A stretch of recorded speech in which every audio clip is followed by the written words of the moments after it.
കഥ തുടരുന്നു. പശ്ചിമാമ്പലത്തിൻ്റെ കോണിൽ വെള്ളിത്തുള്ളി പോലെ കാണപ്പെട്ട വിമാനം മിനിറ്റുകൾക്കുള്ളിൽ അടുത്തെത്തി. ഭീമാകാരനായ ഒരു കഴുകനെ പോലെ അത് ആകാശത്തിൽ കറങ്ങി. വീലുകൾ പുറത്തേക്ക് വന്നു. അത് ഭൂമിയിലേക്ക് കുതിച്ചു. റൺവേയിലൂടെ അതിവേഗം ഓടി ഗസ്റ്റ് റൂമിൻ്റെ മുൻപിലായി വന്നു നിന്നു. യാത്രക്കാർ ഓരോരുത്തരായി ഇറങ്ങി. അവരുടെ സാധനങ്ങൾ, ചെറിയ മോട്ടോറുകൾ വിമാനത്തിൻ്റെ സമീപത്തു നിന്നും മാറ്റി. പാട്രിക് ഓരോ യാത്രക്കാരെയും ശ്രദ്ധിച്ചിരുന്നു. 70ഓളം വരുന്ന യാത്രക്കാരിൽ വെറും 9 പേർ മാത്രമായിരുന്നു സ്ത്രീകൾ. കസ്റ്റംസ് പരിശോധന കഴിഞ്ഞു മറ്റു യാത്രക്കാരിൽ നിന്നും ഒഴിഞ്ഞുമാറി നിൽക്കുന്ന ഒരു യാത്രക്കാരിയിൽ കുറ്റാന്വേഷണൻ്റെ ശ്രദ്ധ പതിഞ്ഞു. ഒരു മധ്യവയസ്കയായിരുന്നു അവർ.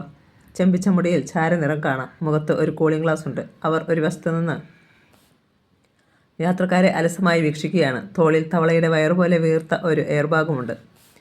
കാൻബറയിലേക്ക് പറക്കാൻ വിമാനം തയ്യാറായ വിവരം യാത്രക്കാരെ അറിയിച്ചു. യാത്രക്കാർ ഓരോരുത്തരായി പ്ലെയിനിലേക്ക് കയറി. അപ്പോഴും ആ സ്ത്രീ അവിടെ നിൽപ്പുണ്ടായിരുന്നു. യാത്രക്കാർ എല്ലാവരും കയറി. കുറെ കഴിഞ്ഞപ്പോൾ വിമാനത്തിൻ്റെ പ്രൊപ്പല്ലർ വളരെ വേഗം കറങ്ങിത്തുടങ്ങി.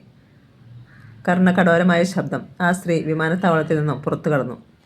അപസർപ്പകൻ്റെ ക്യാമറ ഒന്ന് മിന്നി. ഇസറ്റ് നസീന. അവൾ തന്നെയായിരിക്കുമെന്ന് അദ്ദേഹം വിശ്വസിച്ചു. തൻ്റെ പടം എടുക്കപ്പെട്ട വിവരം അവൾ അറിഞ്ഞില്ല. അവൾ അല്പസമയം അവിടെ കാത്തുനിന്നു. അതിനുശേഷം അവൾ വീണ്ടും വാച്ചിൽ ശ്രദ്ധിച്ചു. എന്തോ പിറുപിറുത്തുകൊണ്ട് അവൾ റോഡിലൂടെ നടന്നു. പാട്രിക് തൻ്റെ കാറിൽ ചാരി അവളെയും നോക്കി നിന്നു. നേരെയുള്ള റോഡിൽ ഒരു ബിന്ദുവായി അവൾ കാണപ്പെട്ടു. പെട്ടെന്നൊരു മഞ്ഞക്കാർ പാട്രിക്കിനെ കടന്ന് കാറ്റുപോലെ പാഞ്ഞുപോയി. എങ്കിലും അദ്ദേഹം അതിൻ്റെ നമ്പർ കണ്ടുപിടിച്ചിരുന്നു. ആ കാറിൽ ഒരു കറുത്ത കോട്ടുധാരി ഇരിപ്പുണ്ടായിരുന്നു. ആ കാർ ആ സ്ത്രീയുടെ അടുത്ത് ചെന്ന് നിന്നു. അവൾ കാറിൽ കയറി. മിന്നൽ പോലെ കുറ്റാന്വേഷകൻ്റെ ദൃഷ്ടിഭാഗത്തിൽ നിന്നും മറഞ്ഞു. അപ്പോൾ വിമാനത്താവളത്തിൽ നിന്നും ആ വിമാനം കുതിച്ചുയർന്നു കഴിഞ്ഞിരുന്നു. അത് കിഴക്കോട്ട് പാഞ്ഞുപോയി. ഒരു കറുത്ത പൊട്ടുപോലെ വിമാനം പൂർവാമ്പരത്തിൽ അപ്രത്യക്ഷമായപ്പോൾ പാട്രിക് കാറിൽ കയറി. ആ മഞ്ഞ കാറിൻ്റെ നമ്പർ തൻ്റെ ഡയറിയിൽ കുറിച്ചു. ഡയറി കോട്ടിൻ്റെ പോക്കറ്റിൽ നിക്ഷേപിച്ചിട്ട് കാർ സ്റ്റാർട്ട് ചെയ്തു. അത് പോലീസ് സ്റ്റേഷനെ ലക്ഷ്യമാക്കി ഓടിപ്പോയി. ഇൻസ്പെക്ടർ സ്റ്റേഷനിൽ ഉണ്ടായിരുന്നില്ല. അതിനാൽ അദ്ദേഹം കാർ ഇൻസ്പെക്ടറുടെ വീടിനെ ലക്ഷ്യമാക്കി ഓടിച്ചു. ഒരു കുലുക്കത്തോടെ കാർ ഇൻസ്പെക്ടറുടെ വീടിന് മുന്നിൽ നിന്നു. മുറ്റത്ത് ഇൻസ്പെക്ടറുടെ നീലക്കാർ കിടക്കുന്നുണ്ടായിരുന്നു. ഇൻസ്പെക്ടർ പൂമുഖത്തേക്ക് ഇറങ്ങി വന്നു. ഹലോ പാട്രിക്, വരണം വരണം. പാട്രിക് പൂമുഖത്തേക്ക് കയറി. ആധുനിക ഉപകരണങ്ങളാൽ അവിടെ മോടിപ്പിടിച്ചിരുന്നു. ഇരിക്കണം. കുറ്റാന്വേഷകൻ സെറ്റിയിലിരുന്നു. അഭിമുഖമായി ഇൻസ്പെക്ടറും. ട്രേയിൽ കാപ്പിയുമായി ഇൻസ്പെക്ടറുടെ ഭാര്യ കടന്നു വന്നു. ആദ്യം കാപ്പി, അത് കഴിഞ്ഞ് ഊണ്. ഇൻസ്പെക്ടർ കപ്പെടുത്ത് പാട്രിക്കിൻ്റെ നേരെ നീട്ടി. നിങ്ങളുടെ സൽക്കാരം സ്വീകരിക്കാനല്ല ഇപ്പോൾ ഞാൻ വന്നത്. ചൂടുള്ള കാപ്പി ഒരിറക്ക് കുടിച്ചുകൊണ്ട് അദ്ദേഹം പറഞ്ഞു. സുപ്രസിദ്ധ സാഹസിക സർപ്പകനായ പാട്രിക് വെറുമൊരു ഇൻസ്പെക്ടറുടെ ആതിഥ്യം സ്വീകരിക്കുക വളരെ മോശം അല്ലേ? ഇൻസ്പെക്ടർ ചിരിച്ചു. ഞാനൊരു കാര്യം അറിയാനാണ് വന്നത്. കപ്പും സോസറും ട്രേയിൽ വെച്ചുകൊണ്ട് പാട്രിക് പറഞ്ഞു. ആദ്യതായ ട്രേയുമായി പോയി. എന്താണ് താങ്കൾക്ക് അറിയേണ്ടത്? പാട്രിക് കോട്ടിൻ്റെ പോക്കറ്റിൽ നിന്ന് ഡയറി എടുത്തു മറിച്ചു. അതിൽ കുറിച്ചിട്ടിരുന്ന മഞ്ഞക്കാറിൻ്റെ നമ്പർ കാണിച്ചു കൊണ്ട് അദ്ദേഹം ചോദിച്ചു. ഈ നമ്പറുള്ള കാർ ഇതിനു മുമ്പ് താങ്കൾ കണ്ടിട്ടുണ്ടോ? ഇൻസ്പെക്ടർ അല്പനേരം ആ നമ്പറിലേക്ക് തന്നെ സൂക്ഷിച്ചു നോക്കി. ഒരു മന്ദഹാസം അദ്ദേഹത്തിൻ്റെ അധരങ്ങളിൽ വിരിഞ്ഞു. എന്താണ് താങ്കൾ ചിരിക്കുന്നത്? പാട്രിക് ഇൻസ്പെക്ടറെ മുഖത്തേക്ക് നോക്കി. ഈ നമ്പർ കണ്ടിട്ട് ചിരിച്ചു എന്ന് മാത്രം. എന്ത്? നിങ്ങൾ ഈ നമ്പറുള്ള കാർ കണ്ടിട്ടുണ്ടോ? കാണുക മാത്രമല്ല, യാത്ര ചെയ്തിട്ടുമുണ്ട്. എനിക്കൊന്നും മനസ്സിലാകുന്നില്ല. ഒന്ന് തെളിച്ചു പറയൂ. അസ്വസ്ഥതയോടെ കുറ്റാന്വേഷകൻ ആവശ്യപ്പെട്ടു. അതാ. ഇൻസ്പെക്ടർ മുറ്റത്ത് കിടക്കുന്ന തൻ്റെ നീലക്കാറിന് നേരെ വിരൽ ചൂണ്ടി. പാട്രിക് അങ്ങോട്ട് നോക്കി. അദ്ദേഹം അത്ഭുതത്തോടെ അല്പനേരം വീഴ്ചിരുന്നു പോയി. ഡയറിയിലെ നമ്പർ തന്നെയായിരുന്നു ആ കാറിൻ്റെ നമ്പറും. ഇപ്പോൾ വിശ്വാസമായോ? പാട്രിക് തലകുലുക്കി. എന്നിട്ട് താൻ മഞ്ഞക്കാർ കണ്ട വിവരം ഇൻസ്പെക്ടറെ പറഞ്ഞു കേൾപ്പിച്ചു. നാം ഇവിടെ വഞ്ചിതരാവുകയാണ് ചെയ്യുന്നത്. അവർ തങ്ങളുടെ കാർ നമ്പർ തന്നെ ഉപയോഗിക്കുന്നതിനാൽ പോലീസുകാർക്ക് അവരെ പിടിക്കുന്നതിനും കഴിയുകയില്ല. ആ കാർ കാണുമ്പോൾ അവർ ഭയപ്പെടുകയാണ് ചെയ്യുന്നത്. കാരണം ഇൻസ്പെക്ടറുടെ കാറായിരിക്കും എന്നാണ് അവർ കരുതുന്നത്. തൊപ്പി ഊരേണ്ടി വരും എന്ന ഭയം അവർക്കുണ്ട്. ശരിയാണ് മിസ്റ്റർ പാട്രിക്, നാം കബളിപ്പിക്കപ്പെടുകയാണ്. ഈയിടെ ഇതിനെപ്പറ്റി വളരെയധികം റിപ്പോർട്ടുകൾ എനിക്ക് കിട്ടുന്നുണ്ട്. കൂടുതലും ന്യൂ സൗത്ത് വെയിൽസിൽ നിന്നാണ്. ഫ്രണ്ടിലും ബാക്കിലും വ്യത്യസ്തമായ നമ്പർ കൂടിയുള്ള മഞ്ഞ കാറുകൾ ചില സ്ഥലങ്ങളിൽ പ്രത്യക്ഷപ്പെടുന്നുണ്ടത്രേ. എന്നാൽ ഇതുവരെയും ഒരു കാറും പിടിച്ചെടുക്കാൻ സാധിച്ചിട്ടില്ല. കണ്ണടച്ചു തുറക്കുന്നതിന് മുമ്പ് അവ ദൃഷ്ടിപാതത്തിൽ നിന്ന് വരുന്ന വേഗത്തിൽ അപ്രത്യക്ഷമാകുമത്രേ. പോലീസ് ഇൻസ്പെക്ടർ തുടർന്നു. ഡിപ്പാർട്ട്മെൻറ്റിന് തന്നെ ഒരു തലവേദനയായിരിക്കുകയാണ് ഈ മഞ്ഞ കാറുകൾ. വിലപിടിപ്പുള്ള കടത്തു സാധനങ്ങൾ ആ കാറുകളിൽ ഉണ്ടായിരിക്കണമെന്ന് രഹസ്യ പോലീസ് ഉദ്യോഗസ്ഥന്മാർ വിശ്വസിക്കുന്നു. ഇൻസ്പെക്ടർ സിഗരറ്റിൻ്റെ ചാരം ആഷയിൽ തട്ടി. തീർച്ചയായും ഇസഡ് എന്ന ഭീകരന് ഏറ്റവും പ്രിയപ്പെട്ടതാണല്ലോ സ്വർണം. ട്രെയിനിൽ വെച്ച് മരിയ ബ്രൗണിൽ നിന്നും കണ്ടെടുത്ത സ്വർണ്ണക്കട്ടികൾ ലക്ഷക്കണക്കിന് ഡോളർ വിലയുള്ളവയായിരുന്നില്ലേ? അപ്പോൾ തീർച്ചയായും ആ കാറുകളിലും എന്തെങ്കിലും കാണേണ്ടതാണ്. ന്യൂ സൗത്ത് വെയിൽസിലായതിനാൽ സ്വർണം കടത്താൻ സാധ്യതയില്ല. അവിടെ വെള്ളിയാണ്. ഈയിടെ ബ്രോക്കൺ ഹിൽ, സിൽവർട്ടൺ എന്നിവിടങ്ങളിൽ ചില കൊള്ളകൾ നടന്നതായി പത്രങ്ങളിൽ വാർത്തയുണ്ടായിരുന്നല്ലോ. ശരിയാണ് മിസ്റ്റർ പാട്രിക്. ഇസ്രയേലിൻ്റെ കിങ്കരന്മാർ അവിടെ വളരെയധികം കൊള്ളകൾ നടത്തുന്നുണ്ട്. 3 അപസർപ്പകന്മാർ കൊല്ലപ്പെട്ടതും അവരുടെ കൈകൾ കൊണ്ട് തന്നെയല്ലേ? ഇൻസ്പെക്ടർ ഫ്രാൻസിസിനെ പറ്റി ഓർത്തുപോയി. പാട്രിക് ക്യാമറയിൽ നിന്നും 3 ഫോട്ടോകൾ എടുത്തു. അത് അദ്ദേഹം വിമാനത്താവളത്തിൽ വെച്ചെടുത്ത ആ സ്ത്രീയുടെ ഫോട്ടോ ആയിരുന്നു. ഈ ഫോട്ടോയിലുള്ള ആളറിയുമോ? ഒരു ഫോട്ടോ അദ്ദേഹം ഇൻസ്പെക്ടറുടെ നേരെ നീട്ടി. അമേരിക്കയിലുള്ള ഒരു സ്നേഹിതൻ അദ്ദേഹത്തിന് സമ്മാനിച്ചതായിരുന്നു ആ ക്യാമറ. ഫോട്ടോ എടുത്ത ശേഷം അരമണിക്കൂർ കഴിയുമ്പോൾ കഴുകി തെളിയിച്ച 3 ഫോട്ടോ നൽകാനുള്ള കഴിവ് ആ ക്യാമറയ്ക്കുണ്ടായിരുന്നു. ഇൻസ്പെക്ടർ ആ ഫോട്ടോയിലേക്ക് നിർനിമേഷനായി നോക്കിയിരുന്നു. ആ ഫോട്ടോയിലുള്ള സ്ത്രീയെ എവിടെയോ വെച്ച് കണ്ടു മറന്നപോലെ അദ്ദേഹത്തിന് തോന്നി. ആ സ്ത്രീയെ അറിയുമോ? ഇൻസ്പെക്ടറുടെ മുഖത്തെ ഭാവവ്യത്യാസം ശ്രദ്ധിച്ചുകൊണ്ട് കുറ്റാന്വേഷകൻ ചോദിച്ചു. ഉവ്വ്, ഇവളെ ഞാൻ അറിയും. എന്നാൽ ഇവൾ ആരെന്ന് വ്യക്തമായി പറയാൻ എനിക്ക് കഴിയുന്നില്ല. എവിടെയോ വെച്ച് കണ്ടു മറന്നതുപോലെ തോന്നുന്നു. ഇൻസ്പെക്ടർ മറവിയുടെ ഇരുളടഞ്ഞ മൂലയിലേക്ക് പ്രകാശം തെളിച്ചു. ഒന്ന് ആലോചിച്ച് നോക്കൂ, അത് നമുക്ക് ഉപയോഗപ്പെടും. ഇവൾ ഇസറിൻ്റെ കീഴിലുള്ളവളാണെന്ന് സ്പഷ്ടം. പാട്രിക് ഫോട്ടോയിലേക്ക് നോക്കിക്കൊണ്ട് പറഞ്ഞു. ഇൻസ്പെക്ടർ വീണ്ടും ചിന്തയിൽ മുഴുകി. വരൂ, ഊണ് തയ്യാറായി. ഇൻസ്പെക്ടർ ഭാര്യ ഡോർ കർട്ടൻ മാറ്റി അവരുടെ അടുത്തേക്ക് വന്നു. ശരി, നമുക്ക് ഊണ് കഴിക്കാം. അപ്പോൾ ആലോചിക്കാൻ കൂടുതൽ ശക്തി കിട്ടും. ഇൻസ്പെക്ടർ എഴുന്നേറ്റു. അപ്പോൾ അവൾ ചോറിനടിയിലാകും. പാട്രിക് ചിരിച്ചു. അവർ ഡൈനിങ് റൂമിലേക്ക് നടന്നു. മേശയിൽ വിഭവങ്ങൾ നിരന്നിരുന്നു. ഭക്ഷണം കഴിഞ്ഞ് പുറത്തു വരുമ്പോൾ കുറ്റാന്വേഷകൻ ചോദിച്ചു. അവളെ കണ്ടുപിടിച്ചോ? അവൾ ആമാശയത്തിൽ വരെ എത്തിയെന്നാണ് എനിക്ക് തോന്നുന്നത്. ഇൻസ്പെക്ടർ വയറു തടവി. ആ സ്ത്രീയെ എനിക്ക് പരിചയമുണ്ടെന്നുള്ളത് സത്യമാണ്. എന്നാൽ എവിടെ വെച്ചാണ് അവളെ പരിചയപ്പെട്ടതെന്ന് വളരെ ആലോചിച്ചിട്ടും പിടികിട്ടുന്നില്ല. ഇൻസ്പെക്ടർ ചുറ്റിന് തീ കൊളുത്തി. മറക്കരുത് കേട്ടോ, അവളെപ്പറ്റി കൂടുതൽ അറിയുന്നത് നമ്മുടെ കേസിന് വളരെ ഉപകരിക്കുമെന്നാണ് എനിക്ക് തോന്നുന്നത്, പാട്രിക് പറഞ്ഞു. ഇതേസമയം ടെലിഫോൺ ശബ്ദിച്ചു. ഇൻസ്പെക്ടർ ഫോൺ അറ്റൻഡ് ചെയ്തു. ഫോണിലൂടെ സംസാരിക്കുമ്പോൾ ഇൻസ്പെക്ടറുടെ മുഖത്തെ ഭാവവ്യത്യാസങ്ങൾ കുറ്റാന്വേഷകൻ ശ്രദ്ധിച്ചു. മിസ്റ്റർ പാട്രിക്, മരിയ മാർഗരറ്റ് മരിച്ചുപോയി. കൊലപാതകമാണെന്ന് ഡോക്ടർ നെൽസൺ ബലമായി സംശയിക്കുന്നു. നമുക്കുടൻ തന്നെ അങ്ങോട്ട് പോകാം. റിസീവർ താഴെ വെച്ചുകൊണ്ട് ഇൻസ്പെക്ടർ പറഞ്ഞു. അവൾ കൊല്ലപ്പെട്ടല്ലേ? ആരായിരിക്കും അവളെ കൊന്നത്? ശരി, നമുക്ക് പോകാം. കുറ്റാന്വേഷകൻ കാറിനടുത്തേക്ക് നടന്നു. ഇരുവരും തങ്ങളുടെ കാറുകളിൽ കയറി ഡോക്ടറുടെ ലബോറട്ടറിയെ ലക്ഷ്യമാക്കി ഓടിച്ചു. ഡോക്ടർ നെൽസൺ അവരെ ഒരു മുറിയിലേക്ക് നയിച്ചു. അവിടെ ഒരു ഇരുമ്പുകട്ടിലിൽ അവൾ കിടന്നിരുന്നു. കണ്ണുകൾ അടഞ്ഞ് ശ്വാസം നിലച്ച്. കുറ്റാന്വേഷകൻ അവളെ സശ്രദ്ധം വീക്ഷിച്ചു. അതിനുശേഷം മുറി മുഴുവൻ പരിശോധിച്ചു. ഇന്ന് ഈ മുറി ആരെങ്കിലും അടിച്ചു വരായിരുന്നോ? പാട്രിക് ഡോക്ടറുടെ മുഖത്തേക്ക് നോക്കി. ഡോക്ടർ അടുത്തു നിന്ന നേഴ്സിൻ്റെ മുഖത്തേക്കും. ഇല്ല, നേഴ്സ് പറഞ്ഞു. ഇവൾ മരിച്ചുവെന്ന് ഡോക്ടർ എപ്പോഴാണ് അറിഞ്ഞത്? ഞാൻ അറിഞ്ഞ ഉടനെ തന്നെയാണ് സ്റ്റേഷനിലേക്ക് ഫോൺ ചെയ്തത്. ആരാണ് ആദ്യം മരിച്ചതെന്ന് അറിഞ്ഞത്? മിസ് അൽഫോൺസ് തന്നെയാണ്. ഇന്ന് മരിയയെ ശുശ്രൂഷിക്കാനുള്ള ചുമതല അൽഫോൺസയ്ക്കായിരുന്നു. ഡോക്ടർ അടുത്തു നിന്ന് നേഴ്സിൻ്റെ നേരെ നോക്കിക്കൊണ്ട് പറഞ്ഞു. മരിയയുടെ മരണഹേതു എന്താണെന്നാണ് താങ്കൾക്ക് തോന്നുന്നത്? അതുവരെ നിശബ്ദനായി മുറിയുടെ ഓരോ ഇഞ്ചും പരിശോധിച്ചുകൊണ്ടിരുന്ന ഡിറ്റക്റ്റീവ് ചോദിച്ചു. പൊട്ടാസ്യം സയനൈഡ് എന്ന മാരക വിഷദ്രാവകം അവളുടെ ശരീരത്തിൽ പ്രവേശിച്ചിട്ടുണ്ട്. എങ്ങനെയാണ് അവളുടെ ശരീരത്തിൽ വിഷം വന്നത്? ഇൻസ്പെക്ടർ ചോദിച്ചു. അറിയില്ല.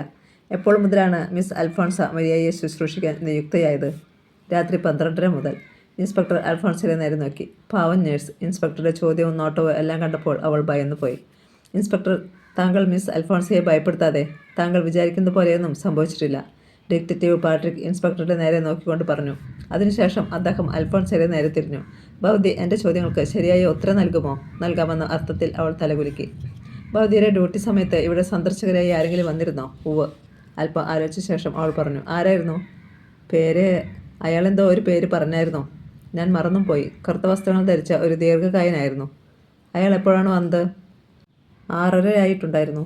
എന്തിനാണ് വന്നതെന്ന് പറഞ്ഞോ? ഡോക്ടറെ കാണാനെന്ന് പറഞ്ഞു. അപ്പോൾ ഡോക്ടർ ഇവിടെ ഉണ്ടായിരുന്നോ? ഇല്ല, അദ്ദേഹം ഒരു രോഗിയെ സന്ദർശിക്കാൻ പോയിരിക്കുകയായിരുന്നു. ശരിയാണോ എന്നർത്ഥത്തിൽ കുറ്റാന്വേഷകൻ ഡോക്ടറെ നേരെ നോക്കി. അതെ, എൻ്റെ ഒരു സ്നേഹിതനെ സന്ദർശിക്കാൻ പോയിരുന്നു. ഒരു ഹാർട്ട് പേഷ്യൻ്റാണ്. ഞാൻ തിരിച്ചു വന്നപ്പോൾ സന്ദർശകനെ പറ്റി അൽഫോൺസ പറഞ്ഞു. അയാൾ എപ്പോഴാണ് തിരിച്ചു പോയത്? പാട്രിക് നേഴ്സിൻ്റെ നേരെ തിരിഞ്ഞു. ഡോക്ടറെ പ്രതീക്ഷിച്ച് അയാൾ ഈ വരാന്തയിൽ അല്പനേരം നിന്നു. പ്രഭാതത്തിൽ നല്ല തണുപ്പുണ്ടായിരുന്നതിനാൽ ഞാൻ അടുക്കളയിലേക്ക് പോയി ഒരു ഗ്ലാസ് കാപ്പി കുടിച്ചിട്ട് 2 മിനിറ്റിനുള്ളിൽ തിരിച്ചു വന്നു. എന്നോട് യാത്ര ചോദിച്ച് അയാൾ വന്ന കാറിൽ കയറി തിരിച്ചുപോയി, അൽഫോൺസ പറഞ്ഞു. കാറിൻ്റെ നിറം എന്തായിരുന്നു? ഒരു മഞ്ഞ കാർ. വെറുതെ അല്ല മരിച്ചത്, കുറ്റാന്വേഷകൻ പറഞ്ഞു. അതിരിക്കട്ടെ, ഭൗതി കാപ്പി കുടി കഴിഞ്ഞ് വന്നപ്പോൾ അയാൾ എവിടെയായിരുന്നു? ഈ ജനലിന് സമീപം നിൽക്കുകയായിരുന്നു. വരാന്തയുടെ വശത്തുള്ള ജനലയുടെ നേരെ നോക്കിക്കൊണ്ട് അവൾ പറഞ്ഞു. അപ്പോൾ മരിയ ഉറങ്ങുകയായിരുന്നോ? അല്ല, ഉറക്കം തെളിഞ്ഞു കിടക്കുകയായിരുന്നു. ഗുഡ് മിസ് അൽഫോൺസ, സത്യം പറഞ്ഞിരിക്കുന്നു. ഇൻസ്പെക്ടറുടെ സംശയത്തിന് ഇവിടെ വിലയില്ല. എങ്കിലും അൽഫോൺസയുടെ നോട്ടക്കുറവാണ്. പാട്രിക് പറയുന്നതിൻ്റെ അർത്ഥമെന്തെന്നറിയാതെ മൂവരും വീഴ്ച നിൽക്കുകയാണ്. ചുരുട്ടിപ്പിടിച്ചിരിക്കുന്ന വലതുകരം പാട്രിക് അവരുടെ നേരെ തുറന്നു. ചുവപ്പിൽ മഞ്ഞവരകളുള്ള ഒരു പ്ലാസ്റ്റിക് കടലാസ് കഷ്ണമായിരുന്നു അത്. പ്രഥമ വീക്ഷണത്തിൽ തന്നെ ഏതോ ഗുളിക പൊതിഞ്ഞ കടലാസാണെന്ന് ഡോക്ടർക്ക് മനസ്സിലായി. ഇതാ, ഈ കടലാസിൽ പൊതിഞ്ഞ ഗുളികയാണ് മരിയയുടെ മരണഹേതു. ഇത് ഈജിപ്തിലുള്ള ഏതോ കമ്പനിക്കാർ നിർമ്മിക്കുന്നതാണ്. മരിയയെ സിൽവിയയെ കൊണ്ട് പരിശോധിപ്പിച്ചപ്പോൾ കിട്ടിയ 3 ഗുളികകളെ പറ്റി ഇൻസ്പെക്ടർ ഓർമ്മിക്കുന്നുണ്ടായിരിക്കും. 10 പിയസ്റ്റർ വിലയുള്ള ആ ഗുളികകളെ പറ്റി ഇൻസ്പെക്ടർ ഓർത്തു. അദ്ദേഹം തലകുലുക്കി സമ്മതിച്ചു. അതേ സൈസ് ഗുളികയാണിത്, പാട്രിക് പറഞ്ഞു തുടങ്ങി. അൽഫോൺസ കാപ്പി കുടിക്കാൻ പോയ അവസരത്തിൽ ആഗതൻ മരിയയെ കണ്ടു. ഗുളികകൾ അവളുടെ കിടക്കയിലേക്ക് എറിഞ്ഞുകൊടുത്തു. തങ്ങളുടെ കേന്ദ്രത്തിൻ്റെ രഹസ്യങ്ങൾ താൻ വഴി വെളിപ്പെടുത്താതിരിക്കുന്നതിന് വേണ്ടി ഗുളിക കഴിക്കാൻ അവൾ നിർബന്ധിതയായി. അവൾ അപ്പോൾ തന്നെ ഗുളിക കഴിച്ചെന്ന് തോന്നുന്നില്ല. അഥവാ വിഷം അവളുടെ ശരീരത്തിൽ സാവധാനം മാത്രമേ പ്രവർത്തിച്ചിട്ടുണ്ടാവുകയുള്ളൂ. ഗുളിക കഴിച്ചിട്ട് അതിനെ പൊതിഞ്ഞിരുന്ന കവർ മുറിയുടെ മൂലയിലേക്ക് വലിച്ചെറിഞ്ഞു. അതെനിക്ക് കിട്ടി, പാട്രിക് പറഞ്ഞു നിർത്തി. അൽഫോൺസ അപ്പോൾ കാപ്പി കുടിക്കാൻ പോകാതിരുന്നെങ്കിൽ അവൾ മരിക്കുകയില്ലായിരുന്നു, ഇൻസ്പെക്ടർ പറഞ്ഞു. തീർച്ചയായും, പാട്രിക് പറഞ്ഞു. രാത്രി ഉറക്കം വിളിച്ച് കാത്തിരുന്ന് പ്രഭാതത്തിലെ തണുപ്പിൽ ഒരു കപ്പ് ചൂടുകാപ്പി കുടിക്കണമെന്ന് തോന്നിയത് തെറ്റാണെന്ന് പറയുക ബുദ്ധിമുട്ടുണ്ട്. മനുഷ്യ സഹജമായ ഒരു ബലഹീനത. പിന്നെ ആഗതൻ നിഗൂഢകനാണെന്നും നേഴ്സിനറിയില്ലല്ലോ. പാട്രിക് സിഗരറ്റിൻ്റെ ചാരം ഊതിക്കളഞ്ഞു. ഇൻസ്പെക്ടറും ഡോക്ടറും മരിയയെ പരിശോധിച്ചു. തനിക്ക് ആവശ്യമെന്ന് തോന്നിയതെല്ലാം കുറ്റാന്വേഷകൻ ഡയറിയിൽ കുറിച്ചു. രാത്രി 8 മണിയോടുകൂടി ശവം പോസ്റ്റ്മോർട്ടത്തിന് അയച്ചു. മണിക്കൂറുകൾ ഇഴഞ്ഞു നീങ്ങി.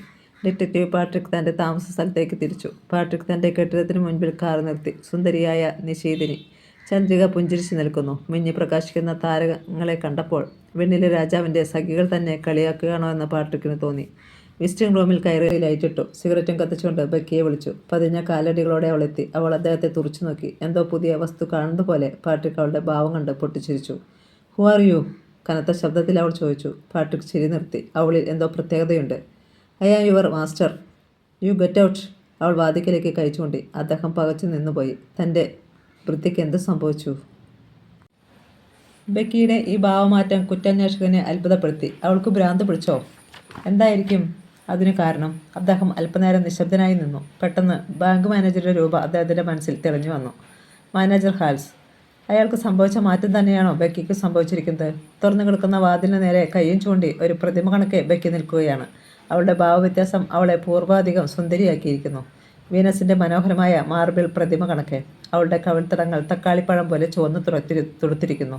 ചുവന്ന ആദ്രകളിൽ മാദകമായ വശ്യതകളുടെ കളിയാടിയിരുന്നു. എന്തുകൊണ്ടോ അവളുടെ നയനങ്ങൾ സജലങ്ങളായിരുന്നു.